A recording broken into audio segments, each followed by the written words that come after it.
Retour en France, et s'il fallait une nouvelle réforme des retraites, déjà, c'est ce qu'a laissé entendre hier devant le Sénat le directeur général de la Caisse nationale d'assurance vieillesse. Selon Renaud Villard, les premiers effets de la réforme des retraites entrés en application au 1er septembre dernier, ce serait quelques 30 € par mois en plus pour les petites retraites. Baptiste Morin, le patron de la CNAV, qui a aussi fait le point sur les déficits probables de notre système de retraite. Oui, le Conseil d'orientation des retraites avait déjà conclu en juin que la réforme ne préserverait pas le système d'un déficit en 2030. Hier, c'est le directeur général de la Caisse nationale d'assurance vieillesse en personne qui l'a détaillé au Sénat.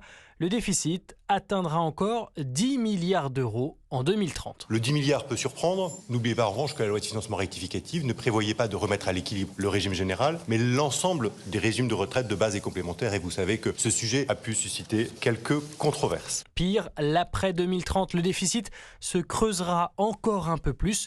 Le financement du système ne sera plus du tout assuré. Le drame, c'est les jeunes générations qui ont l'impression de cotiser à perte. C'est quasiment 30% du salaire qu'on met pour payer la retraite de ces aînés. Si on a l'impression de se faire voler pour soi-même n'avoir pas de retraite, le consentement républicain à l'impôt et au prélèvement peut être sérieusement réinterrogé. Renaud Villard a aussi abordé le problème démographique. En 2070, il n'y aura plus qu'un actif qui cotisera pour un retraité contre 1,4 pour un aujourd'hui. Tout simplement intenable. Baptiste Morin, chef du service économie d'Europe 1.